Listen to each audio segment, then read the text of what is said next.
Entendre 101 continue avec Alexis Debord, fondateur de Leganov. Alexis, bonjour.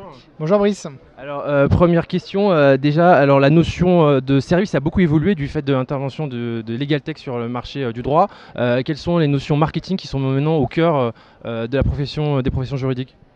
En fait, il y a, ouais. En fait, il y a une grosse confusion encore entre ce qui est de la communication, ce qui est du marketing et ce qui est de la vente.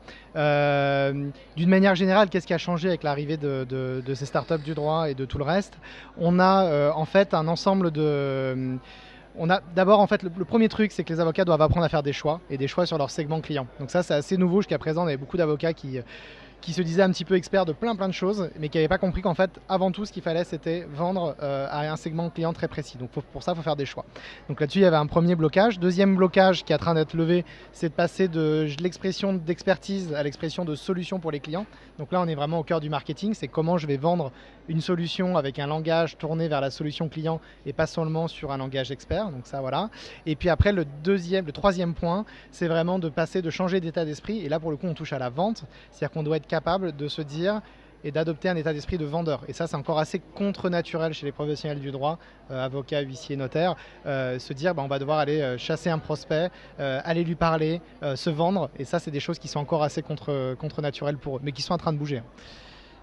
Alors, tu es aussi mentor à l'incubateur du barreau de Paris. Alors, quels sont, selon toi, les critères intéressants pour retenir des projets, en fait, pour que tu suives des projets? Ouais. Bah, en fait, on a exactement le même regard que pour avoir un investisseur dans un projet, même si l'incubateur du barreau de Paris ne prend pas de participation dans les entreprises qui sont incubées.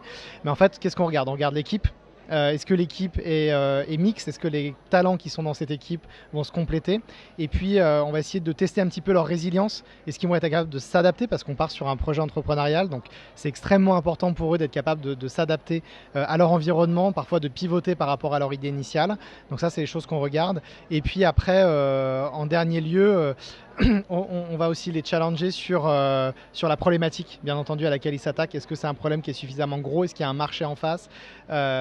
Donc voilà, donc ADN de l'équipe, résilience et puis bien sûr la problématique qu'ils veulent traiter.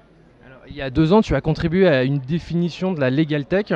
Est-ce qu'aujourd'hui, tu penses que la définition de la Legal Tech a évolué? Alors, je vais peut-être vous surprendre parce que le marché a beaucoup bougé. En revanche, je pense que la définition est toujours la même. En 2017, on l'avait créé, c'était même en 2016. On avait créé cette définition parce que on en avait un petit peu marre d'avoir un legal tech qui est assimilé en opposition par rapport aux professions traditionnelles du droit, les professions réglementées. Donc en fait, on a rappelé que la legal tech, c'était la technologie appliquée au droit. Et en fait, les avocats, les éditeurs juridiques, les huissiers, enfin bref, les professionnels du droit qui font du droit depuis des années n'ont pas attendu l'arrivée du mot legal tech pour faire de la legal tech. C'est-à-dire que ne serait-ce qu'utiliser un tableau Excel ou commencer à essayer d'automatiser une procédure ou utiliser un outil métier, c'est déjà adopter des outils legal tech dans son cabinet et être entre guillemets une legal tech. Donc, et ça, c'était en opposition avec les startups du droit, parfois braconniers, qui se créaient à la marge. Donc cette définition-là, pour moi, elle existe toujours. La legal tech, c'est tout ce qui est technologie appliquée au droit et ça ne serait pas des startups en opposition avec un vieux monde. Au contraire, c'est un tout dans lequel il y a plein d'acteurs traditionnels qui utilisent des technos, qui développent des technos et qui donc du coup font de la legal tech de fait. Alexis, merci. Merci beaucoup Brice.